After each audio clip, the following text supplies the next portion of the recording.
Okay, so I may as well give my thoughts on the new Superman, written and directed by James Gunn.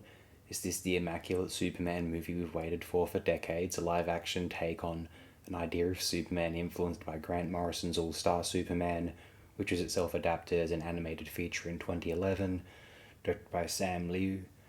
What we have in Superman 2025 is a Superman flick friendly to comic book enthusiasts and to teenagers more than it is to primary school aged children, which is an interesting change of pace from the mass populist attempts of the first two Superman films of Christopher Reeve, the repulsive nihilism that tried to ape into the appeal of the Nolan Batman films and Iraq War neocon sympathizers with Snyder's Man of Steel. I have no beef with Snyder. I appreciate his Watchmen adaptation a fair bit, and I was very on board with his 4 hour Justice League epic, though I'll forever stand by Man of Steel and the follow up BVS as being quite shit, as it happens.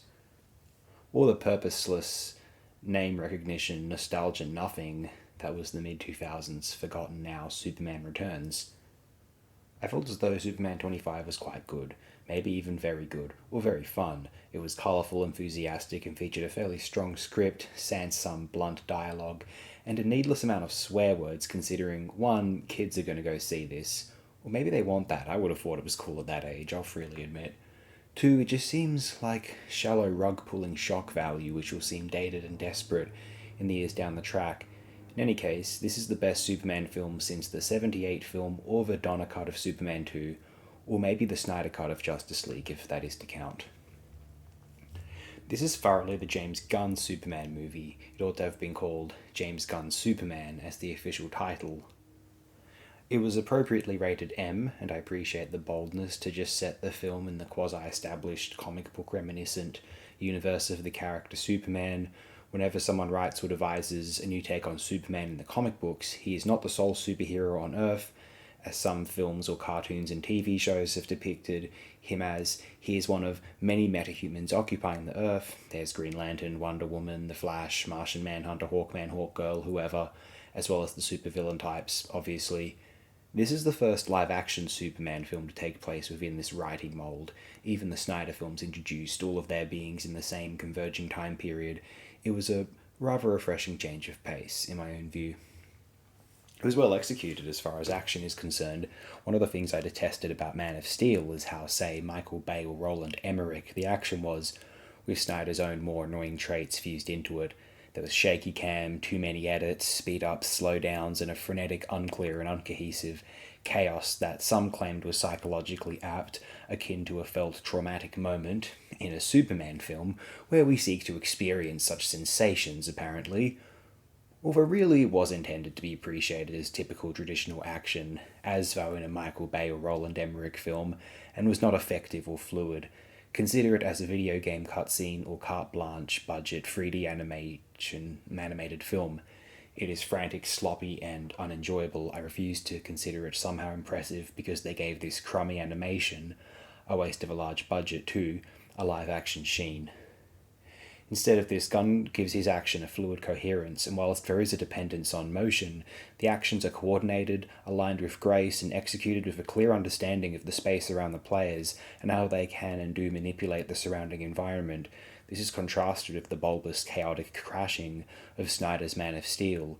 Gunn's philosophy of directing action is closer to an MCU film's. Gunn is a veteran of that bracket, as we all obviously know. Though the MCU's philosophy of directing action was sometimes not terrible, basic and functional it might be, Whedon's manner of directing action in at least the first Avengers was a brilliant counteraction against the ugly Michael Bay, Roland Emmerich, or Zack Snyder suffocation in American mainstream action cinema. It was fluid, coherent, and gratifying, framed like the sequential panels of a good comic book, as these films likely ought to be aspiring for. And maybe we can say similar of Gunn's Superman, an enjoyable world with likable appearances from several evocative supporting characters from Guy Gardner, Crypto, Element Man, Mr. Terrific, and Hawkgirl. A film that doesn't bother creating a set of origin films for its superhero world building work, just throws them all in at you in the one introductory film, and I think it did a pretty good job of that. I felt as though this film as a James Gunn snarky, edgy take on Superman, say, with a black comedy backbone, was sometimes a bit too sadistic for a kids' movie. Not that it is, but there was quite a few kids in the cinema I saw it in, and when Hawkgirl just dropped an admittedly very horrible man, dictator no less, to his death, gleefully relishing in her lack of mercy, I thought that this was a bit much. I get that it was played for morbid humour's sake, but then why adapt Superman with this disposition for no other reason than you can? As an assurance that, in spite of everything, at least Superman is moral and just, even if other superpowered beings are less so? Does Superman action this? I don't know, and should I even care? Still, I had a fun time seeing it, and it is potentially one of the better superhero films, or just DC Comics film adaptations to be yet released, and maybe my second favourite James Gunn film. I love the Suicide Squad film from 21. I've talked about that on this channel before and consider it the perfect venue with which a chap like Gunn can direct his style of superhero antics. I don't really love the Guardians trilogy. They are okay. Reasonable kids' films, I think it's fair to say. Sliver is obviously okay. I do rather like that breed of horror films.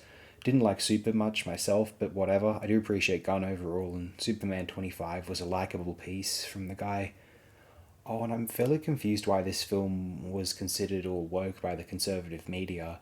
It displays an effective centrist stance on immigration insofar as it presents a stance on immigrants. Judge people by their character, we are all human, hardly a solely left wing value as far as I've always understood it. This is barely focused upon in the film anyway, from my perception. Maybe they have a problem with the scale of swear words, selfie vanity played for laughs. As far as I'm concerned, this is like making light of sickly abusive personality disorders, but this is James Gunn, so we know his idiosyncratic sense of humour. Or the portrayal of Superman busting a deal between American megacorporations, foreign dictators, and being complicit, at least at potentially both a corporate and government level, with the potential murders of civilians in a neighbouring nation. A lot of the same conservative media decries the Russian invasion of Ukraine, and generally rightfully. There's no point in denying that. So, why this facet of the Superman film ought be considered woke, maybe because America or American corporations are at fault, if it is being considered so, I do not know. It seems like these are there are pretty milquetoast left or liberal points of view being projected into the movie, but nothing that would be considered that sort of intersectional woke, unless simply featuring female or black superpowered individuals in major roles in the script is considered woke. But that doesn't have to be considered woke. That can just be considered characters of certain ethnicities or gender, for maybe just simple variety's sake. Maybe one likes certain comic book characters, maybe one thinks a certain actor is better for the role than another. There have been women in major roles in genre films and multi-ethnic casts long before the term woke or SJW at all existed, so I really don't know why people are getting upset in this instance. Like, if you want to call things like newer Star Trek shows or the newer last half decade or so of Doctor Who episodes as woke or whatever, I can see why certain MCU films, I get why you would. Even though I find the whole whining in that world cringe, I can acknowledge what smug virtue signalling you're referring to and move on. None of that is in this Superman film, so I'm surprised it is getting these accusations thrown its way. I really am. I'm fond of this one overall. Bring on a sequel, why not? Go and check it out if you're interested. One of the better superhero movies ever made, but maybe on the tier below the likes of Superman 78, Unbreakable, Blade 2, X-Men Days of Future Past, Whedon's initial Avengers film, Watchmen, The Dark Knight, the Snyder Cut of the Justice League, Deadpool and Wolverine, Del Toro's Hellboy duology masterpieces. That's another newish superhero movie I need to watch actually, that Crooked Man film from last year. Or Gunn's own The Suicide Squad, and maybe that Big Hero 6, which I like too actually. I'd almost put it on a par with that rather solid Batman film from 22, which other than Dark Knight '08 and Batman '89, I think is certainly the better Batman film out there, not including the Snyder Cut of Justice League. That's all I have to say here. I like this overall. I think we all ought to be pretty happy with it, but not without reservations, such as the ones I mentioned. Thank you all. Have a great day, night, wherever you might be.